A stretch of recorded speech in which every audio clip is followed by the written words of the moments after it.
ഇന്നത്തെ എൻ്റെ റെസിപ്പി നല്ല ടേസ്റ്റി ആയിട്ടുള്ളൊരു കൊത്തു പൊറോട്ട ഉണ്ടാക്കിയെടുത്തതാണ്.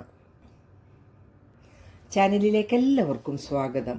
നമുക്ക് കഴിച്ചു കഴിഞ്ഞ് മിച്ചം വരുന്നത് പൊറോട്ട വളരെ സോഫ്റ്റായിട്ട് ഈവനിങ് സ്നാക്കായിട്ടോ ഡിന്നറായിട്ടോ ഒക്കെ നമുക്ക് ഉണ്ടാക്കിയെടുക്കാം. നമുക്ക് ഈ കൊത്തു പൊറോട്ട ഉണ്ടാക്കുന്നത് വീഡിയോയിലൊന്ന് കണ്ടു നോക്കാം.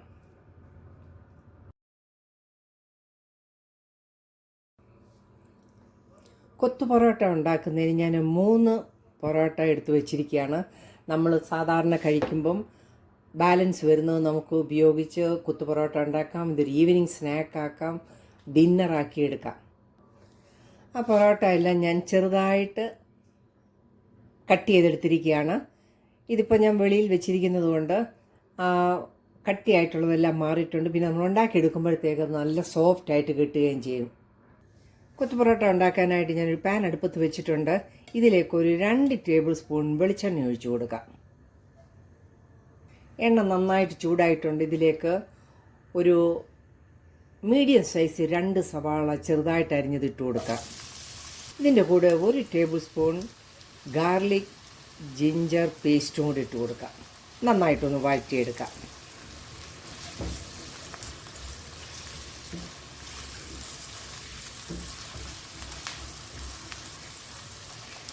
വഴന്നു വന്നിരിക്കുന്ന സവാളയിലേക്ക് 1 ടൊമാറ്റോ അരിഞ്ഞതും കൂടി ഇട്ട് കൊടുക്കാം. നന്നായിട്ട് ഇളക്കി കൊടുക്കാം. പൊറോട്ട ഇഷ്ടപ്പെടാത്തവർക്ക് പോലും ഈ കൊത്തു പൊറോട്ട ഒരുപാട് ഇഷ്ടമാകും. ഇതിലേക്ക് 1 പച്ചമുളക് അരിഞ്ഞത് ഇട്ട് കൊടുക്കാം. വഴറ്റി കൊടുക്കാം.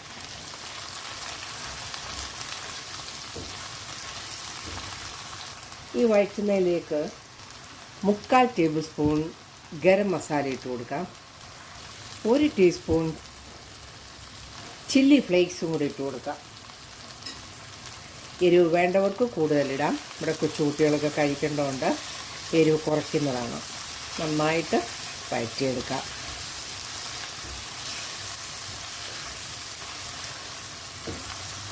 പൊറോട്ടയ്ക്ക് ഉപ്പൊക്കെ ഉണ്ടെങ്കിലും ഇതിലേക്കൊരു 1/4 ടീസ്പൂൺ ഉപ്പും കൂടെ ചേർത്ത് കൊടുക്കാം.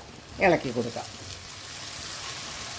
ലാസ്റ്റ് നമുക്ക് ഉപ്പ് വേണമെങ്കിൽ വീണ്ടും ചേർക്കാം. ഈ വഴന്ന് വന്നതിലേക്ക് ഞാൻ 2 മുട്ട നല്ലതായിട്ടൊന്ന് അടിച്ച് ചേർക്കുന്നുണ്ട്. നമുക്ക് ആദ്യം ഇതൊന്ന് നന്നായിട്ട് അടിച്ചെടുക്കാം. അടിച്ചെടുത്ത ഈ മുട്ട ഇതിലേക്ക് ഒഴിച്ചു കൊടുക്കാം. ആ മുട്ടയൊന്ന് വേകാനായിട്ട് നന്നായിട്ട് ഇളക്കി കൊടുക്കാം.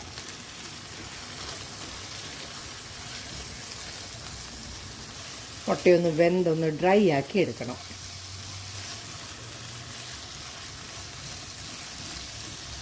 മുട്ട വെന്തിട്ടുണ്ട്, ഡ്രൈ ആയിട്ടുണ്ട്. ഒത്തിരി അങ്ങ് ഡ്രൈ ആക്കരുത്. നമുക്ക് പൊറോട്ട ഇട്ട് കഴിയുമ്പോഴത്തേക്ക് ഇതെല്ലാം ഒന്ന് പിടിച്ചിരിക്കണം. ഇതിലേക്ക് ഞാൻ 1 കപ്പ് ബീഫ് വെന്തതും കൂടെ ഇട്ട് കൊടുക്കാം. ഇളക്കി കൊടുക്കാം.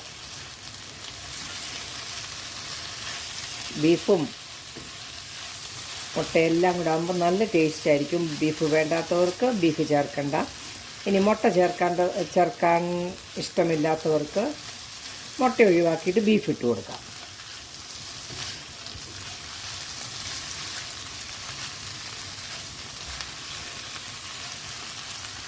ബീഫൊക്കെ ഞാൻ ഉപ്പിട്ട് വെന്തെടുത്ത് വെച്ചിരുന്നതാണ്. അതുകൊണ്ടാണ് ആദ്യം കുറച്ച് ഉപ്പിട്ട് കൊടുത്തത്.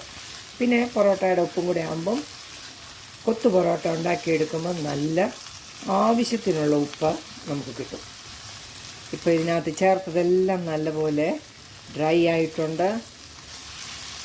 നമുക്കിതിലേക്ക് അരിഞ്ഞു വെച്ചിരുന്ന പൊറോട്ടയും കൂടെ ഇട്ട് കൊടുക്കാം. കൂടെ തന്നെ മല്ലിയിലയും കൂടെ ചേർത്ത് കൊടുക്കാം. നമുക്കൊന്ന് ഇളക്കി കൊടുക്കാം.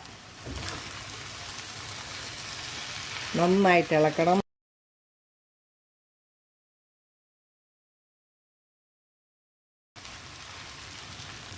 ഇപ്പോൾ ആ പൊറോട്ട നല്ല സോഫ്റ്റ് ആയിരിക്കുകയാണ്. നമ്മൾ വെള്ളമോ ഒന്നും തളിക്കേണ്ട ആവശ്യമൊന്നുമില്ല.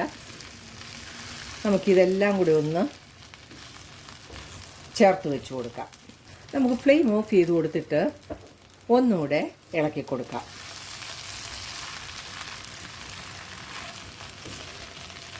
അങ്ങനെ കൊത്തു പൊറോട്ട നല്ല രുചിയോടുകൂടി ഉണ്ടാക്കിയെടുത്തിരിക്കുകയാണ്. വീഡിയോ ഇഷ്ടമായാൽ ചാനൽ ലൈക്ക് ചെയ്ത് സപ്പോർട്ട് ചെയ്യാൻ മറക്കല്ലേ. നല്ല വീഡിയോയുമായിട്ട് വരുന്നത് വരെ ബൈ.